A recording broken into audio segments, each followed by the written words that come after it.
आकाशवाणीच्या 90 वर्षपूर्तीनिमित्तानं विशेष कार्यक्रम मालिका प्रसारित करीत आहोत. देशाचा आवाज आकाशवाणी. ऋणानुबंध #90. मधुर शब्द कानावर सूर संगती, कृषी औद्योगिक प्रगतीच्या बातम्या किती. मधुर शब्द कानावर सूर संगती, कृषी औद्योगिक प्रगतीच्या बातम्या किती. युवा वनितांनी शास्त्रीय संगीताचे सूर, नभो नाट्यनीये लोकसंगीतास पूर.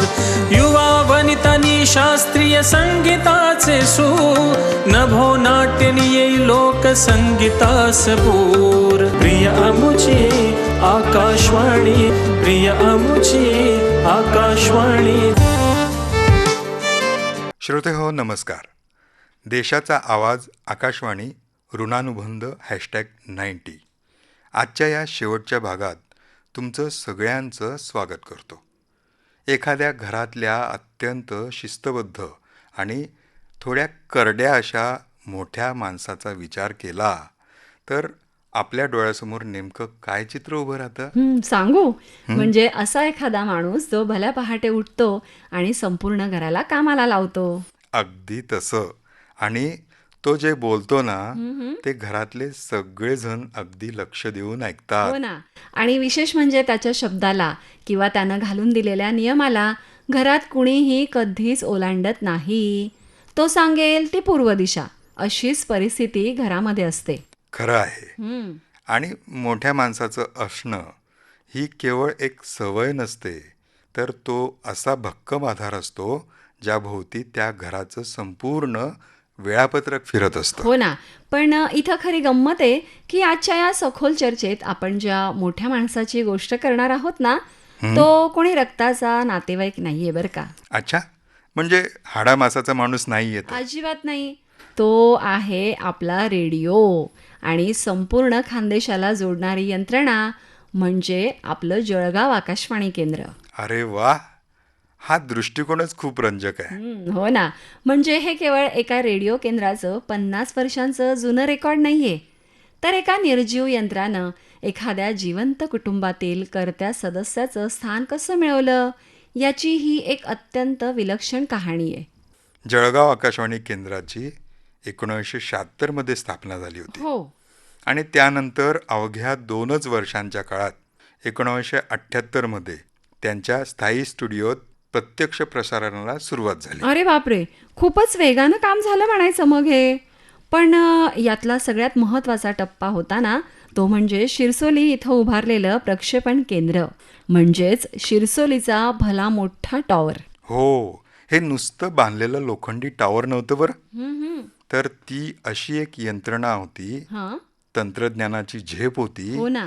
जिने खानदेशच्या भौगोलिक मर्यादा अक्षरशः ओलांडल्या आणि नंतर उपग्रहाची पण साथ त्यांना मिळाली. हो ना.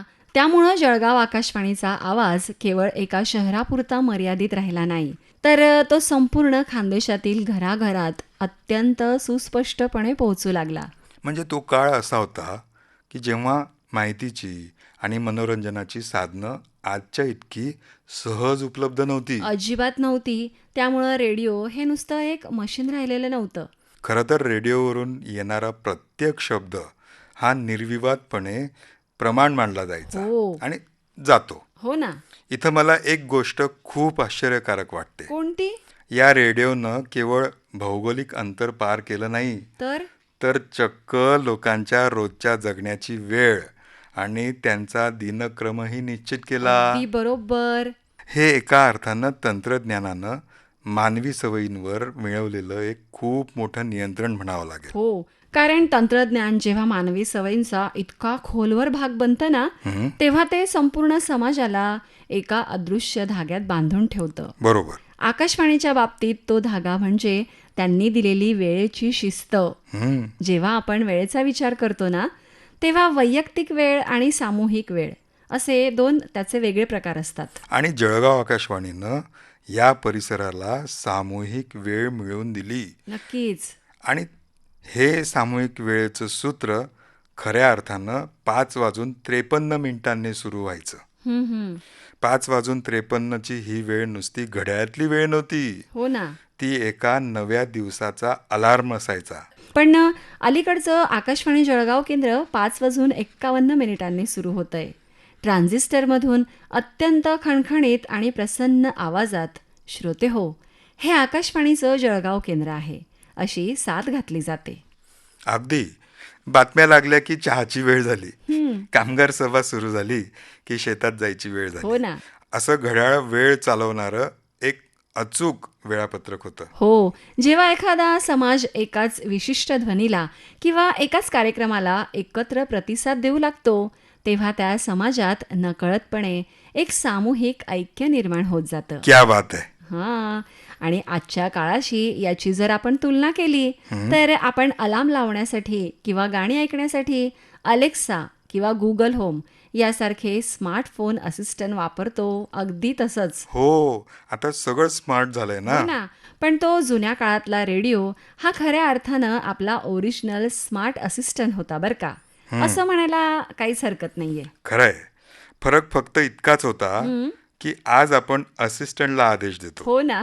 पण आपल्याला असिस्टंट आदेश द्यायचा. हो, पण इथं ना मला एक शंका येते. कोणती? आज आपल्याकडे स्क्रीन आहे, अत्यंत प्रगत असं दृश्यात्मक तंत्रज्ञान देखील आहे. हो. पण त्या काळी जेव्हा असं कोणतंच तंत्रज्ञान नव्हतं, तेव्हा केवळ एका ध्वनिलहरीनं म्हणजे एका आवाजानं संपूर्ण समाजाचं वेळापत्रक एक समान करणं कसं काय शक्य झालं असावं बरं?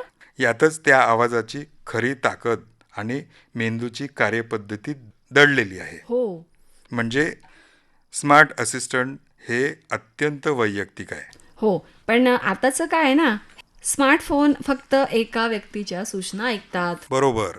मात्र जळगाव आकाशवाणीचा तो आवाज वैयक्तिक नाहीये, हो ना. तो सार्वजनिक आहे. बरोबर. जेव्हा श्रोते हो अशी साथ घातली जाते, तो आवाज हजारो लोकांसाठी आहे. आणि हो, दुसरी गोष्ट म्हणजे दृश्यांचा अभाव. हे त्या काळातील कमतरता नव्हती, तर ती एक जमेची बाजू होती. ते कसं काय बुवा? कारण जेव्हा दृश्य समोर नसतं ना, तेव्हा मेंदूला स्वतःची कल्पनाशक्ती वापरावी लागते. हे खरं आहे की नाही? बरोबर. त्यामुळं ऐकणारा माणूस त्या आवाजाशी अधिक घट्टपणे जोडला जातो. उद्घोषकांच्या मधुर आवाजानं श्रोते जोडले गेले. त्यातला आवाज होता बाळकृष्ण फरांदे, दत्ता सरदेशमुख, अंबादास डोक, सतीश पप्पू, रवींद्र दाणी, तर हल्ली कार्यरत नरेंद्र कुमार ठाकूर यांच्यापर्यंत. हो.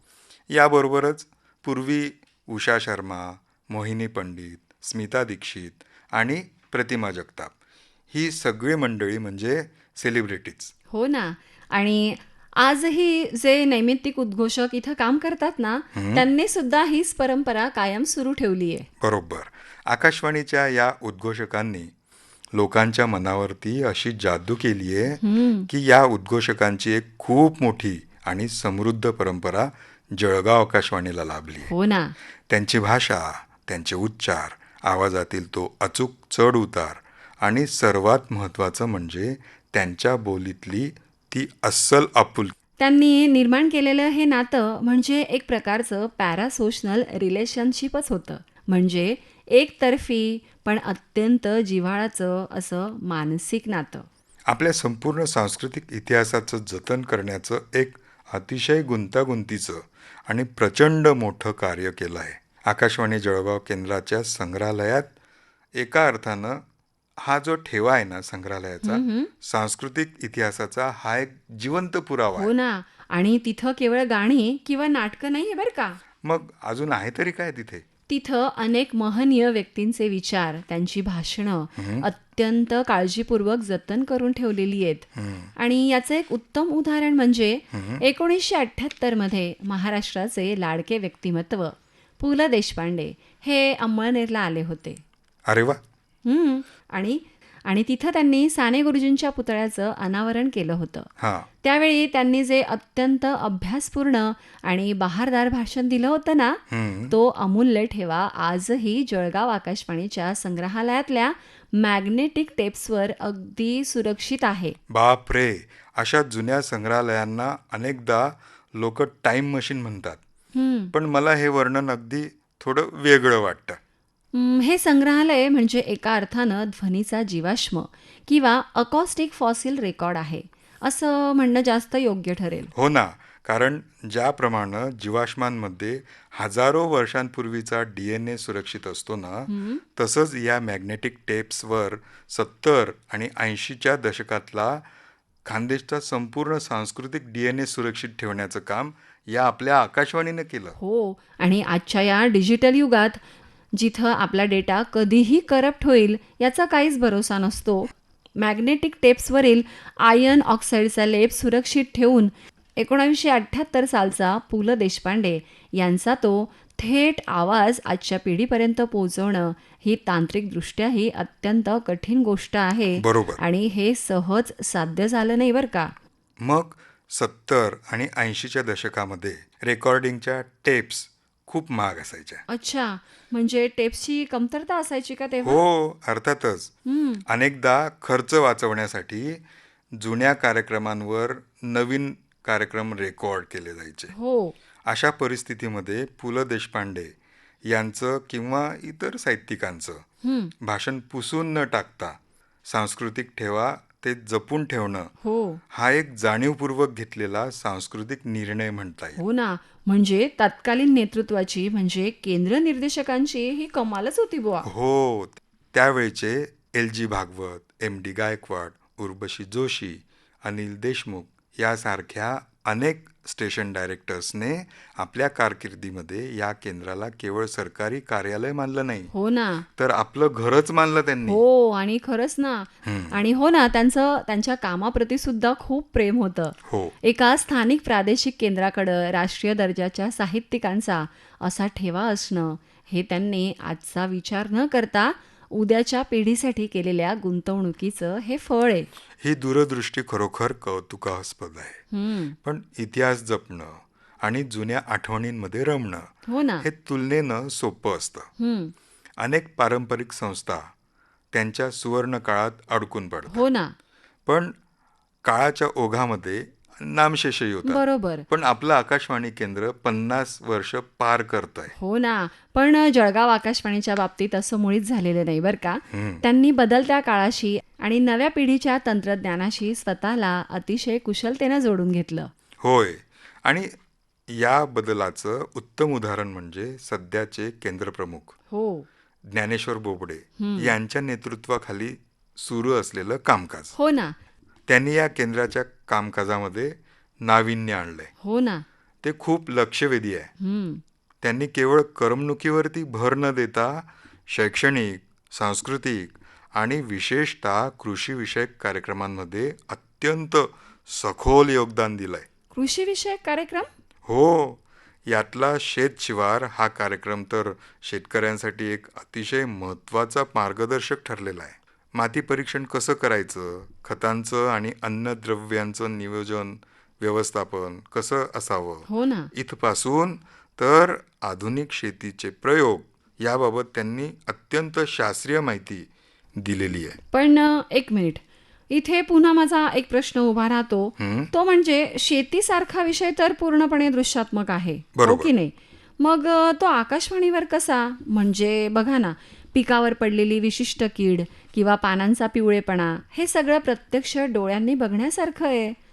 आवाजाच्या माध्यमातनं शेतकऱ्यांना कसं काय समजावून सांगितलं जातं बरं? हा, ऑडिओमध्ये माहिती देताना कृषी तज्ज्ञांना पानाचा रंग नेमका कसा बदललाय, बरं. त्यावरचे गोल डाग आहेत की लंबवर्तुळाकार आहेत, हे अत्यंत अचूक आणि सोप्या भाषेमध्ये वर्णन केलं जातं. क्या बात आहे. म्हणजे एका मर्यादेचं रूपांतर त्यांनी एका ताकदीमध्ये केलं. हो ना.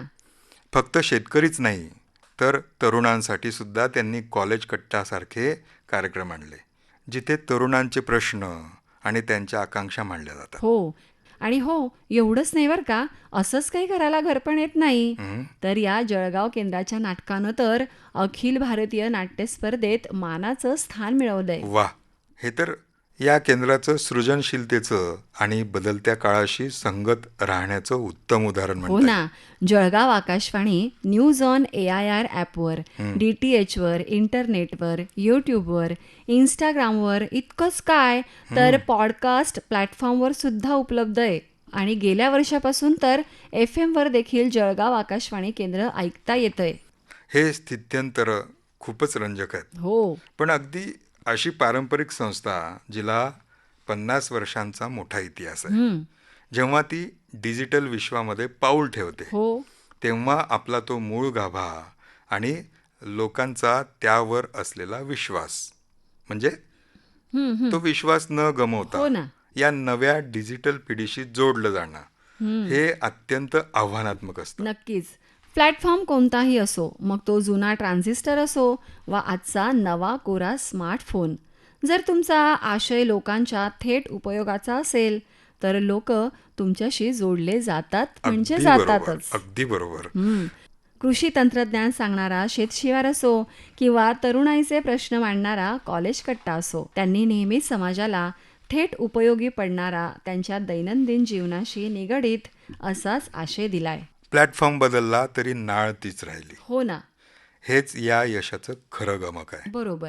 या संपूर्ण प्रवासाकडं पाहिल्यावरती जळगाव आकाशवाणी केंद्राची 50 वर्षांची वाटचाल ही अत्यंत प्रेरणादायी ठरते. 3 वेगवेगळ्या पिढ्यांपर्यंत पोचलेलं हे केंद्र म्हणजे केवळ ब्रॉडकास्टिंगचं काम नाहीये, तर हा आपला एक अतिशय अमूल्य असा सांस्कृतिक, भावनिक आणि लोकसहभागाचा वारसा आहे. आज आपण माहितीच्या या प्रचंड महासागरामध्ये आहोत, हो.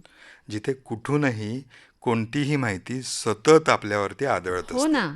फेक न्यूज आणि माहितीच्या अतिरेकामध्ये, या गोंधळामध्ये अचूक, खात्रीलायक आणि विश्वासार्ह माहिती मिळवणं खरंच दुरपास्त झालेलं आहे. हो ना. अगदी खरं आहे. खरी माहिती कुठून मिळेल आता हे समजणं कठीण झालंय.